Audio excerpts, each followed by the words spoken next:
Vous écoutez les podcasts de Medinoc, dédiés à la gestion d'entreprise pour les médecins libéraux. Dans ce nouvel épisode, nous vous aiderons à comprendre comment mettre en place des avantages pour vous-même et pour vos salariés de manière sécurisée, pertinente et adaptée à votre mode d'exercice. Dans votre quotidien de médecin libéral, vous êtes souvent à la frontière entre vie professionnelle et vie personnelle. Un repas pris entre deux consultations, un téléphone utilisé à la fois pour vos patients et votre famille, ou encore un véhicule qui sert pour les visites comme pour le week-end, tout cela peut rapidement devenir flou. Et pourtant, cette distinction est essentielle, parce qu'un même achat peut être parfaitement autorisé dans un cas et totalement requalifié dans un autre. Pour bien poser le cadre, il faut comprendre qu'il existe plusieurs logiques très différentes. Une dépense peut être une charge professionnelle déductible, un remboursement de frais, un avantage en nature ou encore un avantage social. Par exemple, un logiciel médical est une charge professionnelle classique. À l'inverse, un véhicule utilisé à titre privé devient un avantage en nature qui doit être intégré dans la paie. Et c'est justement là que les erreurs arrivent le plus souvent. On mélange les logiques ou on applique à soi-même des règles qui sont en réalité réservées aux salariés. Pour éviter cela, il y a un réflexe simple à adopter systématiquement. Posez-vous toujours 3 questions. Qui bénéficie de l'avantage, qui le paie et comment il est traité en comptabilité ou en paie.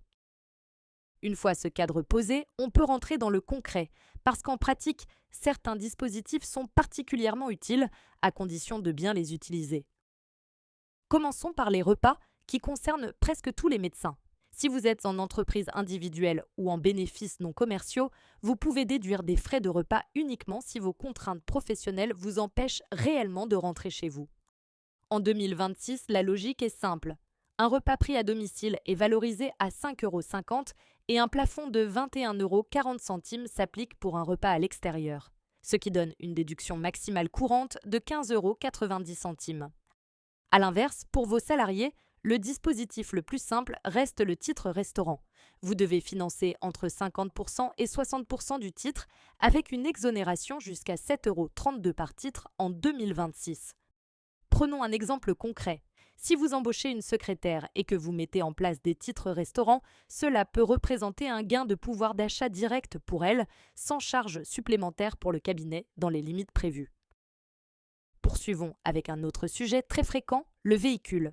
Si vous utilisez votre véhicule personnel pour vos déplacements professionnels, vous pouvez déduire les frais ou appliquer un barème kilométrique à condition de bien tracer vos trajets. En revanche, dès qu'un véhicule est utilisable à titre privé par un salarié ou un dirigeant assimilé salarié, il devient un avantage en nature. Et là, il doit être intégré dans la paie et soumis à cotisation. C'est un point de vigilance majeur car c'est une source très fréquente de redressement.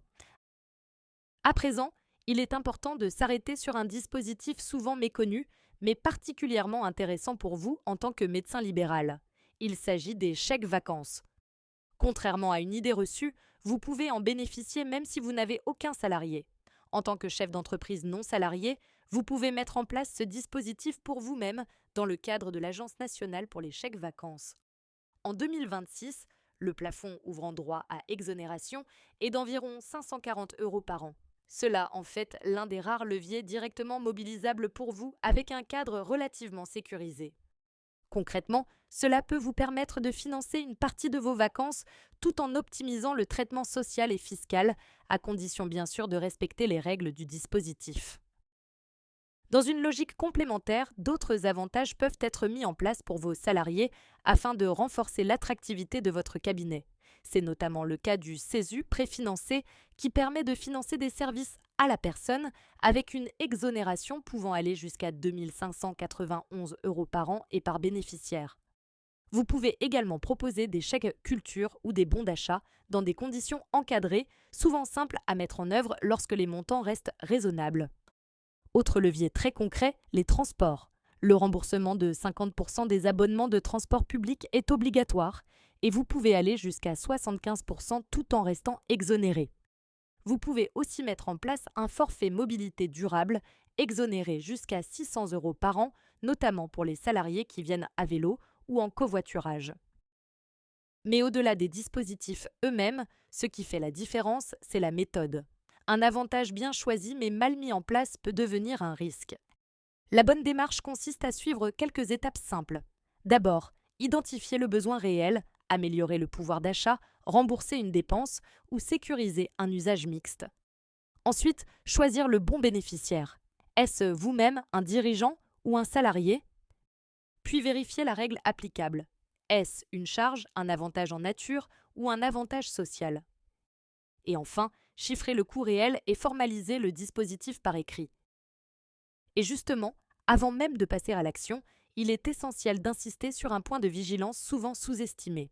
Ces dispositifs sont encadrés par des règles sociales, fiscales et juridiques précises qui peuvent varier selon votre situation. Autrement dit, cet éclairage ne remplace pas une analyse personnalisée. Avant toute mise en place, il est fortement recommandé de valider votre projet auprès de professionnels compétents, un expert comptable, un gestionnaire de paie ou un avocat en droit social. Cela vous permettra de sécuriser votre dispositif, d'éviter les erreurs de qualification et de vous assurer que vous utilisez le bon levier au bon moment. Parce que dans la pratique, les problèmes viennent rarement du principe, mais plutôt d'un oubli de paie, d'un manque de justificatif ou d'une mauvaise qualification. Avant de conclure, retenez aussi un point essentiel. Tous les dispositifs ne sont pas faits pour vous en tant que médecin. Beaucoup sont avant tout pensés pour les salariés. Et inversement, ce qui est pertinent pour vous relève souvent de la déduction de charges et non d'un avantage social, à l'exception notable de dispositifs spécifiques comme les chèques-vacances. Pour terminer, revenons ensemble sur les points clés à retenir afin de vous aider à structurer votre réflexion. Pour bien résumer, il faut garder en tête quelques repères simples mais essentiels. Premièrement, pour éviter les erreurs de raisonnement, commencez toujours par qualifier la nature de la dépense. Apprenez à distinguer clairement une charge professionnelle, un avantage en nature, un avantage social et une dépense personnelle. Deuxièmement, pour faire les bons choix, il est indispensable de raisonner en fonction du bon bénéficiaire. Un dispositif pertinent pour un salarié ne l'est pas nécessairement pour vous et inversement. Troisièmement, dans la mise en œuvre, la rigueur est déterminante. Tout avantage doit être correctement traité en comptabilité ou en paie avec des justificatifs et, si nécessaire, une formalisation écrite. Quatrièmement, pour améliorer concrètement l'attractivité de votre cabinet, certains leviers sont particulièrement efficaces. Les titres restaurants, les transports, le CESU ou les chèques culture font partie des solutions les plus simples et les plus sécurisées pour vos salariés. Enfin, cinquièmement, pour vous en tant que médecin libéral, gardez une approche pragmatique. Privilégiez les dispositifs réellement adaptés à votre statut, comme les chèques-vacances, et pensez systématiquement à faire valider leur mise en place par vos conseils habituels. Nous espérons que ces quelques conseils pratiques vous seront utiles. Retrouvez l'ensemble de nos outils sur notre site internet medinoc.org.